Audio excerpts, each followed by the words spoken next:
አብርሃም ከእርጅና በኋላ እግዚአብሔር ሳራ ምዕራፍ 21 ላይ አሰባት ይላል። ስቦ ደግሞ ይስሐቅን ሰጣት። ይስሐቅን ከሰጠ በኋላ ሁለተኛው ምዕራፍ ላይ እግዚአብሔር ደግሞ አብርሃምን እንደገና ሊፈትነው ጠራ።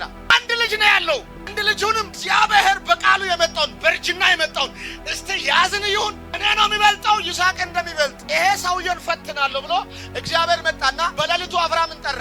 አቤት አንድ ነገር መልእክት ይዤ መጣሁ ወደ አንተ።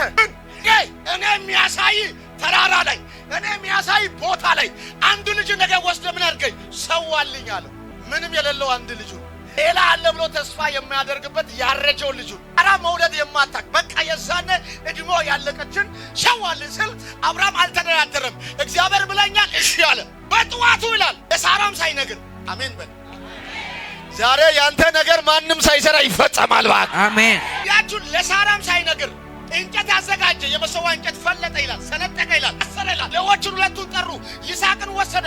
እንጨቱን በአህዮች ላይ አስጫነና አንድ ቦታ ደርሰን እንመጣለን፣ ለእግዚአብሔር ሰውተን እንመጣለናል። ሲሄዱበት አንድ ለነሱ ያልገባ ነገር አለ፣ ለአብርሃም የገባል። እግዚአብሔር ይስሐቅን ሰዋ ያለው ይስሐቅ እንኳን አመድ ቢሆን መልሶ ልጅ ይሰጠኛል ብሎ አሜን።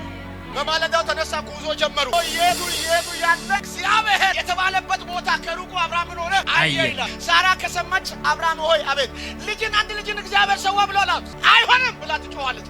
እሷም እንዳይሰማ ብሎ አብርሃም በልቡ በእግዚአብሔር አመነ። እግዚአብሔር ላይ ተስፋ ያደረገ ባረጀ ጊዜ የሰጠ የአሁኑ ሰው እኮ እግዚአብሔር ከሰጠው ነገር ላይ ይደብቃል። ይሄ አንዱን አልደበቀም፣ ልጁን እኮ አልደበቀም። አንድ ሰው አሁን ሚሊዮን አይደለም 10,000 ብር እግዚአብሔር ቢሰጥ 1,000ን ይደብቃል።